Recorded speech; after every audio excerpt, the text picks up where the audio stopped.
turandursun.com Dinlerden özgürlüğün sesi. Çeviren ve altyazılandıran Milo Manara. Contrast that to what moderates say. Moderates don't talk about evidence. Moderates talk about meaning. They talk about the good effects of believing as they do. Now, just take that kind of talk into another area. Just change God to some other consoling proposition and appreciate what a non sequitur that is as to the question, why do you believe in God? This is actually an example from my book. Imagine your neighbor believes that he's got a diamond buried in his backyard that's the size of a refrigerator. Okay, and you ask him why. And he says things like, well, you don't understand, this diamond gives my life a lot of meaning.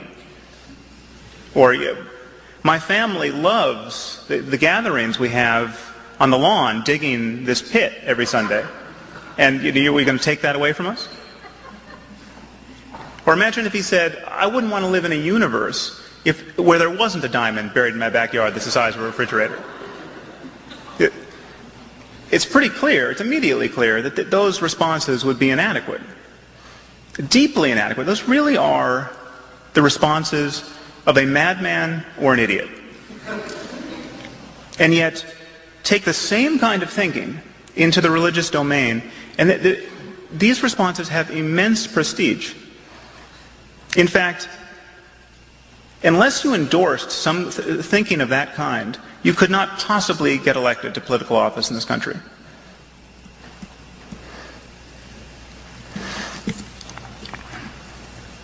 Another problem with religious moderation is that it is theologically bankrupt. It is not like if we just read the books more closely, we would discover all these reasons to be moderates. I got news for you. I've read the books. God is not a moderate. What you find in these books, there's no place in the books where God says, when you get to the New World and you develop your 3 branches of government and you have a civil society, you can just jettison all the barbarism I recommended in the first books.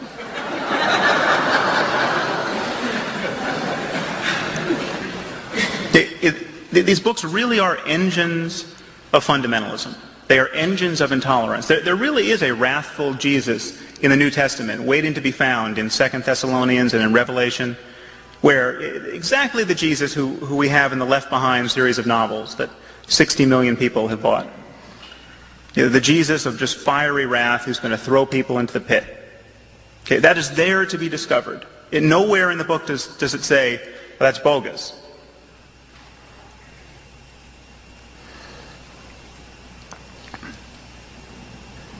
It's not an accident that people like St. Thomas Aquinas or St. Augustine, are really the people who are still taught as the great lights of the Western tradition.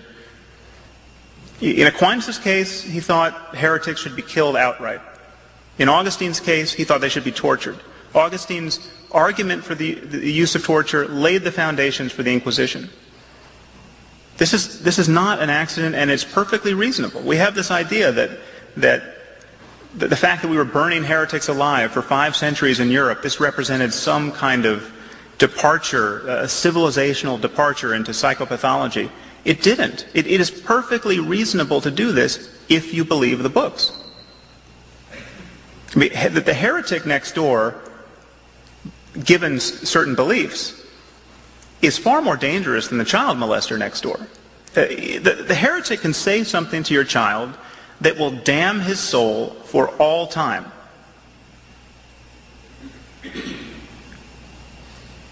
Religious moderates lose touch with the fact that it's possible to believe this.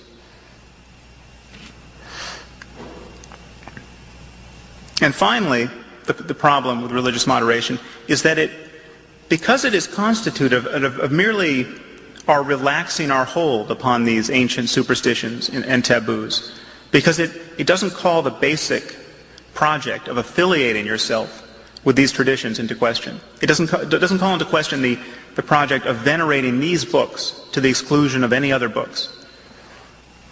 Because it doesn't, it prevents us from developing modern 21st century alternatives, really bringing the full measure of our creativity to bear on questions of human happiness.